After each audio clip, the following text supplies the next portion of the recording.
So you've probably read the title and you're wondering, how can Three Kingdoms be the best Total War game? Well, let me break down why Three Kingdoms is so good and why it stands at the pinnacle of the Total War series.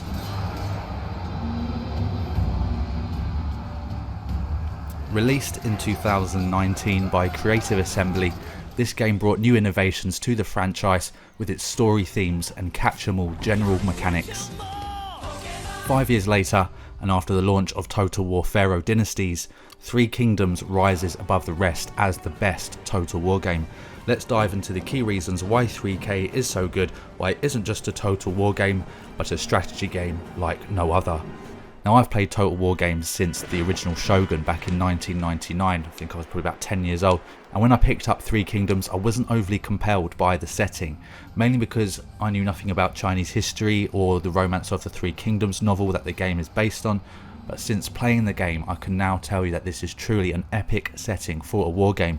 If you're old enough to remember Dynasty Warriors on PlayStation 1, you might be familiar with the flamboyant characters and the setting in the Three Kingdoms. So, first and foremost, let's talk about the campaign map, easily the best in any Total War game. It brings to life the rich tapestry of ancient China during the 200 AD period. The campaign map is not just a battleground, but it's a living, breathing world. Each region is meticulously detailed and the cultural and historical authenticity creates a lot of immersion. To give you an example of how great this map is, let's compare it to Total War Pharaoh's campaign map, released in 2024, so not too long ago from the release of this video. Now, it's nice, but it's nowhere near as charming or detailed as Three Kingdoms, as you can see from these images. In 3K, the map isn't too big or too small. It's a fantastic shape as well, being a kind of circular. It's the perfect size for a Total War game. The rivers and the mountains make for excellent strategic play in terms of creating land choke points, interesting battles, as well as naval assaults. The graphics, in my view, also stand out as good as any Total War, and after 500 or so hours in the game, I still find myself being completely absorbed by the map and its rich detail. Let's talk about another revolutionary aspect, which is the character-driven gameplay.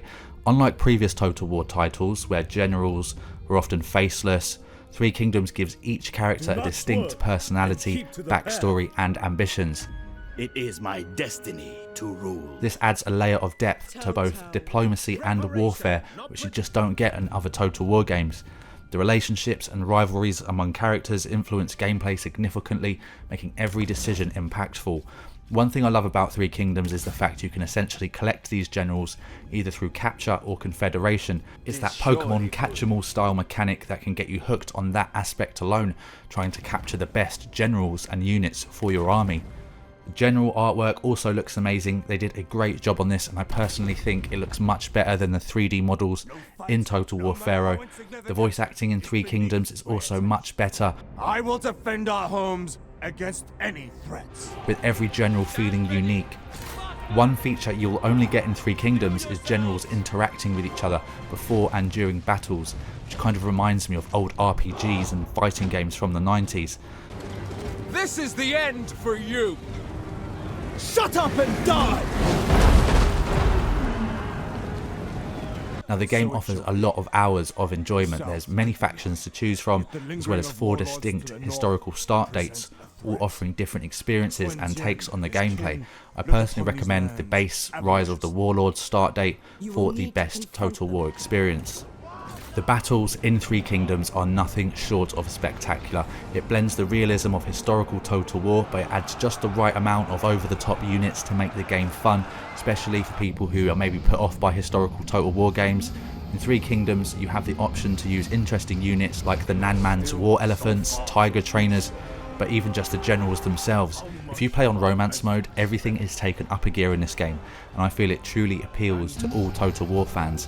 If you're more of a classic Total War player, you can play Records mode, which makes generals in battle more realistic with cavalry retinues, or if you want, you can play on Romance mode, which turns heroes into legendary Dynasty Warriors who can turn the tide of battle with their unique abilities. You even have Romance and Record graphic settings if you want a brighter look to the game, or if you want a grittier, more realistic experience. Now, I prefer everything in Records mode myself, because I am a bit more of a classic historical Total War player.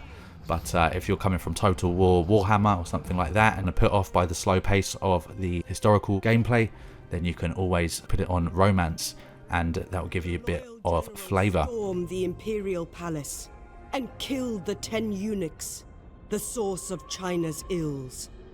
Diplomacy in Three Kingdoms is more nuanced and strategic than other strategic titles. It's a robust system where alliances, betrayals, marriages play crucial roles. The AI is smart and adaptive, making the diplomatic game as challenging and rewarding as on the battlefield. The court system is nothing short of brilliant too. Internal diplomacy plays just as a crucial role as those with your friends and enemies. The game excels in its management and development mechanics. Building and managing your empire requires careful planning and resource management. The depth of the economic and administrative systems ensure that players are constantly engaged, balancing the needs of their cities with the demands of their armies. This is surely good. Visually, Three Kingdoms is a masterpiece. The art style captures the essence of ancient Chinese aesthetics, from the intricate designs of cities to the beautifully rendered landscapes. Coupled with the evocative soundtrack, it blends traditional Chinese music with cinematic scores. The game creates an atmosphere that is both epic and authentic. The skill tree is also the best in any Total War game, in my opinion. But if you disagree with anything I've said, be sure to tell me why in the comments section below. Now, in my opinion, Total War Three Kingdoms isn't just a Total War game, it's a game that tells a story and blends strategy with RPG elements. It has dynamic characters, captivating setting and innovative gameplay mechanics. It sets a new standard for what a strategy game can achieve. For these reasons and more, it stands as the best Total War game ever, and I will go as far as to say one of the best PC video games ever made. Without unity, we will all fall.